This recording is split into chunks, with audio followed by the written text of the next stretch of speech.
Right. So it's neurotherapy. So that's a broader umbrella that falls underneath biofeedback. And neurofeedback is part of neurotherapy. It's one modality that we use. I'm a mental health professional, so I was in the counseling field for many years and did some trainings for trauma work and some certifications, and came across this at a training in maybe 2015, 2016.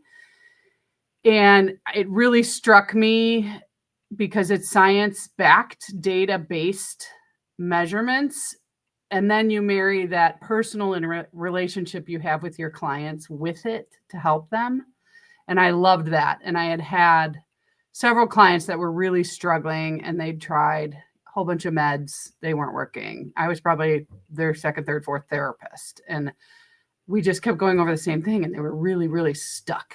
And, when you work with people because you want to help people, and I just had this sense that there's something more that's going to help them. And so I came across it, took the deep dive right away, learning as much as I could. There's a lot of types of neurofeedback and neurotherapy. There's a lot of approaches. And so slowly kind of wound my way through different ones until I found the approach that I find the most helpful. Okay, this is really interesting. I do apologize. Neurotherapy and neurofeedback. One of the things that I was just curious about too, how would someone know if they even needed to focus on neurofeedback? What would that process like? Why would I? I kind of get the ones that they've tried all kinds of therapy, right? They've tried cognitive behavioral therapy. They've tried EMDR. They've tried holistic approaches with diet or supplements. They've tried, they've gone to the doctor for all these complaints like chronic pain or fatigue or brain fog, and they feel they're not being heard, or they've tried everything that the doctors have offered and they're just stuck. And so sometimes that points us in the direction that there's more going on, and a recording of your brain activity, which is your EEG, electroencephalogram, just like your EKG is your heart rhythm, your EEG is your brain rhythms. And we can record that non-invasive. No, it's just recording with sensors on your head. And then we can look at that, and then we can find out what's going on. So there are lots of patterns that show up when certain symptoms are present for the person. We look at the different brain waves and where are they showing up the most, where are they not behaving, are they in the wrong area and dominating there? Because that will show, then a typical someone who's just real functional and healthy. And so we look at that and make what's called a brain map, and that's the report. The real word is a quantitative electroencephalogram. That's the report. Just, what did we find? What could it mean for you? And what are our recommendations? Often there's a whole bunch more questions for us, like, what are you eating? And what medicines are you on? And what's your sleep like? And, it goes down this rabbit hole. But it's been really great because it gets people out of that stuck place. And it's not diagnostic specific, like a diagnosis of a mental disorder. It's about what's going on in the brain. So we're not so worried about the diagnosis. So that's kind of how it works. I mean, that's how we find out. So someone, with women, as you go through your phases and stages of life, careers, children, family life, perimenopause, menopause, postmenopause, so much shifts in our bodies. And sometimes we get these very strange symptoms that we've never had before. Like we wake up every night at the same time and we can't get back to sleep. Or all of a sudden our memory is shot and we can't think very clearly. Mood swings, big mood swings where we're just launching at our family and we don't want to be doing that, but it kind of feels out of our control. Those are great reasons to come and get an EEG done and see if there's something standing out that we can train then. That's the neurofeedback part. So that's actually what we're doing to help. The EEG is the assessment. Okay. And then after they go through the assessment and they're now going into the neurofeedback portion, what are some things that you've noticed that actually come up? So like right before you actually say, okay, this is what we're doing next. What are some of those things that actually come up on the chart for them to say, okay, we need to take further action here? Sure. So there are patterns in your brain waves that indicate different things. For example, your vertex, which is like your unicorn horn spot, right? If you remember, babies have that soft spot it's the very last soft spot on their skull to fuse.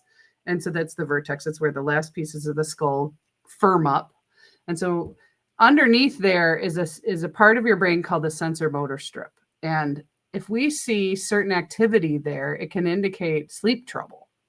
That's not just anxiety, for example. Not that anxiety is a minor problem, but if you have, for example, we'll call it beta spindles. Those are a brain activity pattern we look for at the vertex.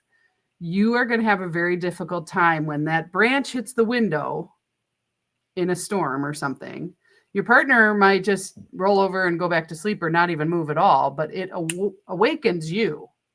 So it's a wakefulness drive, right? So it keeps you too alert, even in your sleep. And so then you're like, okay, now my night's over. I'm up for 3 hours, right? So that kind of thing would show up. Things that would indicate anxiety trouble or trouble managing emotions. And this is for all ages. A lot of little ones we work with that are having meltdowns, and there's more going on, and they truly can't help it. There's something going on in the brain that's just triggering them. Depression, we see stuff that can indicate OCD type tendencies, stuff getting stuck on something and unable to move off of it. So you think of rumination, where we just think on the same thing. We chew on it over and over and over. We can't get it to let us go. Other things like PTSD and panic and things like that. There's learning indicators if there's areas that work with language or math.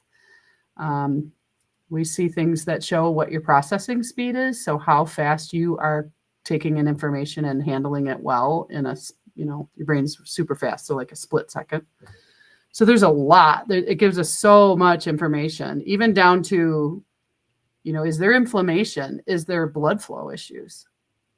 Wow. Is there reason to call in a cardiologist or a neurologist? Or functional med. We work with functional med too. So, wow. Yeah. And I know you talked a little bit about working with children.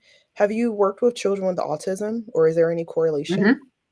Yeah, no, it's wonderful. Autism is a broad name that has lots of parts to it. So it's not just one thing that's going on. It's a culmination of many kind of dysregulated systems, and then they come together. So if you think of the classic where they're socially unable to connect with kids, eye contact's low, verbal interaction is difficult for them. They get thrown off by changes, things like that a neurotypical child doesn't know what to do with, right? So then they get really isolated because the other kids don't know how to manage them. But those are patterns. And so the social prosody, we call it, which is your ability to read the room, your ability to interpret what's going on with someone else correctly, as well as what's going on with you. Those areas they exist in the brain. And so we'll see that, or we'll see the speech centers are disrupted. Emotional, again, where they had, a lot of meltdowns and can be really tough on the families. And that's one of my favorite things to work with is little ones that have emotional dysregulation. And not even just little ones, it can be teens, it can be, because if you help that, you're helping the whole household. Everybody gets a break. That's a really tough pattern to deal with. And it's often beyond their control, and it's not due to parenting, and it's not, it's tough stuff. So yeah, we do work with that quite a bit. Yeah. And this is And the reason I asked too, because we have so many listeners that actually have children with autism. And to your point, with you working with quite a bit of them, I would love to know if you could just share a story, just to give them some encouragement. I think that would go a long way. And to know that whatever they're going through doesn't have to stop there. So if you could just share a story, maybe you've recently worked with a family and what the result was with that. Yeah, sure. So there's let's see, I got to be careful, right? Of course, Of confidentially course. wise. But I think of this family that came in and they have 2 children, and one is on the spectrum, classically, not severely impaired. So it's still verbal, but pretty internally focused. So not verbally outwardly much unless very prompted. Okay. And was very, at first, very withdrawn from us. And we work as a team. I have an awesome staff. So this is in Colorado, but, and so, very little interaction, very little. And then over time, we get reports and we need reports from parents. That really is helpful. And any other provider that they're engaged with, we try to have like a care team connection. But what was neat was I hadn't seen them in a while because I'm running back and forth between the states, whatever, but I had come in and the next thing is they walked past me and they said, "Hi, Lisa." So I was like, wow, that's so different, because they hadn't seen me in, a couple weeks and they're coming in twice a week. This one actually came in 3 times a week. So the changes and, stories like, they crawled up next to me and hugged me and they hadn't done that, which that can be a difficult thing for the parents, that they're not getting that reciprocal connection emotionally from those children. And to have that was, just moved mountains for them. So, but usually also big improvements in school and behavior, and then learning happens better and they make friends, things like that. It doesn't cure everything, I'll say that, but it definitely can blunt edges and help in certain areas quite a bit. I love that. And what would you say to parents who may be going through something similar and they may be looking into mind mapping? I would say definitely do it, right? Because sometimes, and we had this wonderful intern that was her second career. And so she had been a nurse. Shout out to Andrea. We miss her. But, she educated me quite a bit after, her experience with autism, of the physical, how do I say this? I'm not a functional med doctor, but we work with one. But the changes that happened with their child with good intervention on that front, and the EEG helps, the brain maps help guide that, because they can identify sometimes that there's a toxin, in their system, or a food allergy like celiac or something. And why would you even think they're connected? So those pieces, the brain map is wonderful to have because it's a baseline. And as they grow, if anything happens, if they regress, if they have a head injury, if they, get a super high fever, sometimes those things can set systems awry. And so then you have a baseline. So yeah, and it's non-invasive. It's never, it's not going to do anything to them. It can be tough sensory wise for some autistic kids to do the recording, but most of the time, we have tricks to keep them in the chair. So, yeah. Awesome. No, this is really exciting. And I know, like I said, our families that are listening who have children who do have autism, I think this is just a great solution, just a complement, right? It's a complementary aspect for them to help with what they have going on as well. When it comes to just your day-to-day, I would love to switch gears for a second and talk a little bit more about you. Can you tell us a little bit more about, I know you talked a little bit about how you got started into the work, but what was your childhood like? What did that process look like as from a child and then now coming into, I want to learn more about mind mapping and actually focus on the brain? I would love to hear the connection and correlation. Yeah.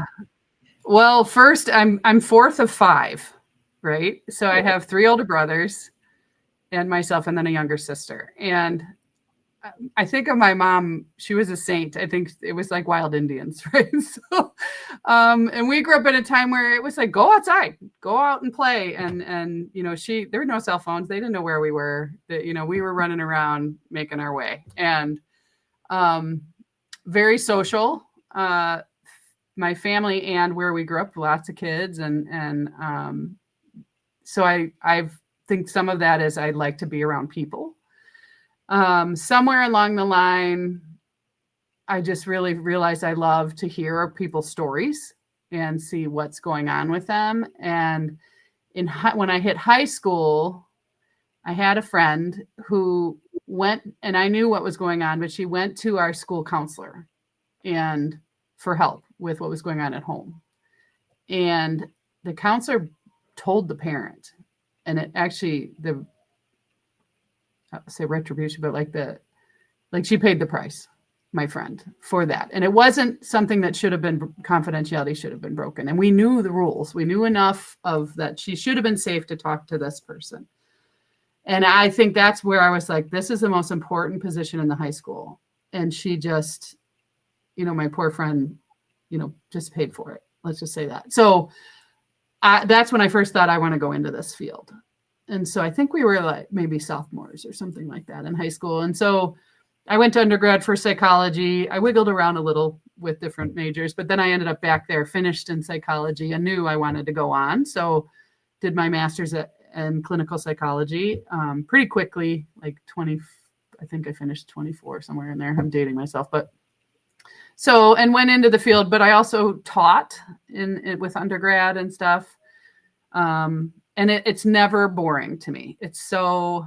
There's so many directions that it's like, I always talk to young people if they want to study psychology. I think it's the best because you can go a million directions. There's so much to learn, and there's so many cool things you can be involved in with it.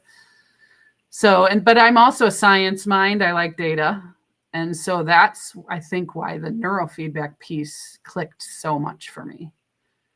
And that's a we'll never stop learning field, right? There's tons of research going on. There's a lot of neuroscience, as you, I'm sure, come across too. And that's pretty exciting, whether we're talking about Parkinson's and dementia.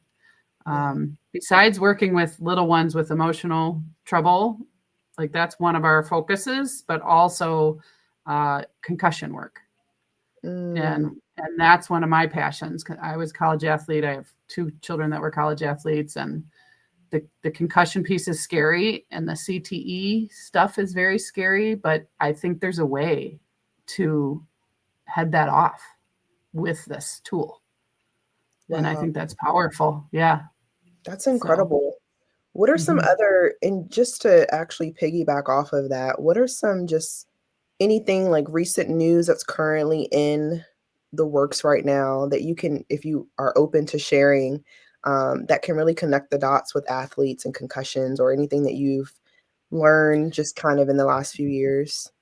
Yeah. I mean, my biggest point with that, I don't know about in the news, but it is growing. The awareness is growing, is that concussion impacts all of your systems. So most people worry about headache and getting back to the sport, right? They want to get back, return to play, that kind of stuff. But the biggest thing is, for me, you can have a concussion and even years later still be having impacts that you haven't connected to that injury. So mood changes, anxiety that comes on, and it's not born of anything. Sometimes you've had it earlier in life and that brings it back up. But I need to do stats on this, but I've almost never worked with someone with concussion that doesn't have a sleep issue. It really screws up their sleep. So I work with, I talk with and work with a lot of concussion, like physical therapists and occupational therapists, and they do the vestibular therapy and they do all the physical stuff. That's not my wheelhouse, right? But we talk about if they're not showing up to sessions, if they're, you notice depression signs, and often I'll give them a checklist and be like, they need to assess the mental health piece. If they have a suspicion that the mental health is impacted by this, then they send them to me. So that's a big deal. And the more concussions you have, the dementia risk goes way, way up. And that's, dementia is in the news all over the place, and it's in tons of research. They're trying their darndest, right? And there are breakthroughs. They're trying to figure out what causes it. There's different types, Alzheimer's, Lewy body, there's all kinds of types. But the CTE, the chronic traumatic encephalopathy, that comes up with the big, we hear about it with professional athletes, but it's present in non-professional people too. It's from repeated concussive incidences, maybe not concussion, right? So I think of a professional soccer player that heads the ball over and over and over, or a wrestler that gets thrown down over and over and over. Mm-hmm. So there are some fantastic concussion foundations. Christopher Nowinski was a professional wrestler, and he's heading one of them that I follow, and I would love to connect with them. But so to know that this might be something to head that off. We hear from the families that are dealing with that, and it's hard, so hard. Yeah. So, oh gosh, what do you tell? Like, get a brain map. That's what you tell. Take a look and find out. There are guys that don't want to, right? Or they're like, I don't want to know. But if you know, you can do something. Exactly. And then I know we didn't touch on a lot about the biofeedback after the mind mapping, but can you talk a little bit more about what that process looks like and why you decided to go that route? I know there's so many other things that you could potentially do right after doing the mind map, but why biofeedback? Well, so because so let me explain what it is first, and then I'll tell you why. So biofeedback is the bigger umbrella, and that means anything where you learn to train an internal state that is usually considered automatic, right?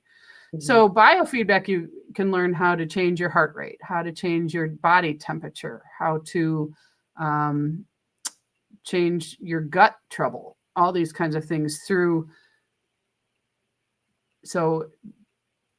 what? Through it works with operant conditioning. So reinforcing behavior we want is operant conditioning, right? It's a learning paradigm. Neurofeedback falls beneath the umbrella of biofeedback. It's also called EEG biofeedback. But neurofeedback works with sensors on the head. So we're watching brain waves in real time. So a client comes in, they have 2 to 5 maybe sensors put on their head in an area we're trying to train. So going back to my example about sleep trouble, maybe we have one right up here and one on the back right. And they're watching a screen or listening to something or both. And if their brain is going in the direction we want, the screen stays bright and their video goes smoothly and the sound is crisp and clear, right? If the brain goes to the pattern that's causing the symptoms, the trouble, it looks like a shadow comes over the screen, or the video stutters, like, when you're buffering and you're like, blah. Or the sound gets quiet. There's different settings we can choose from. And without really having to try, the client's brain, not their mind where they have to try, but their brain will want to get back to that bright screen, that clear sound, so they can engage with what it was doing, watching a show, playing a game, listening to an audiobook, whatever we're up to. And so that bright screen, clear sound is the positive reinforcement for the brain wave we want. And so over time, it builds up. And so what's cool on our end, because we're watching a laptop with data while they're watching a monitor or whatever. At each session, it gets sooner and sooner, the screen stays bright longer. So the learning they did before starts to hold. And then 7, 8, 9 sessions, usually, they start to notice subtle things in their regular life. So maybe they woke up without the pit in their stomach, or they got through a math test that they would never be able to do before. They're small at first. And so often other people around them notice more than they do. But then the goal is to make those changes more robust and noticeable, and then more consistent. So they're holding all the time. And then when they get to be pretty solid, we start to wean off. and then it holds, because it's become a more efficient, functional way for their brain to work. So that's what your body is built for, right? So it holds. And most people we don't see again. We see their daughter, their neighbor, their coworker, so yeah. I love that. And you continue to Yeah. have the referral system. That's awesome. Mm-hmm. So for those who are, obviously just tuning in for the first time and they're super interested in just the work that you do, and maybe they don't necessarily live in Colorado, but they want to potentially attempt something like this, like what are some feedback that you would give them? What will be a parting gift that you would provide? Sure. So I would say there's two organizations that are professional organizations that have directories, and one is called bcia.org. It's Board Certification International Alliance.org. Sounds crazy, and then they have a directory, so you can look up by state, city, whatever. And then the other one is called IQCB. So the BCIA is for people that are certified providers of neurofeedback, biofeedback, heart rate variability, peak performance, all these certifications that we have to go through. Then the IQCB is for EEG board. That's a different kind of a different group, but most of them they work together or they do both. So you can find someone who's gone through a stringent, standardized training with mentorship, with study, with practice. And you really, if you're going to mess with your brain, you want someone who's really well-versed. Right. So those are where I would start. There's a lot of things called neurofeedback out there on the market that aren't necessarily that. So you really want to ask practitioners, how long have you done this? Do you have any specific certifications? Those would be good questions to ask to find somebody that's good in the field. Okay. Super helpful. Well, thank you so much, Lisa. This has been amazing. I'm so grateful to have you here.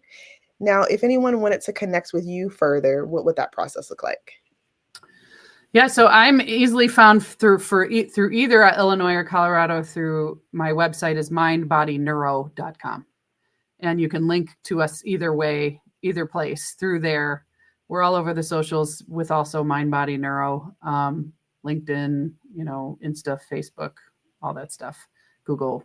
So that, reaching out with questions is absolutely encouraged. Don't hold it in your head. Let me know what you're wondering, right? So, and we're all happy to answer questions and give you direction if you're, don't know which way to go, or, and sometimes it's not the right fit. So we'll offer some other ideas, but that's the best way to find us.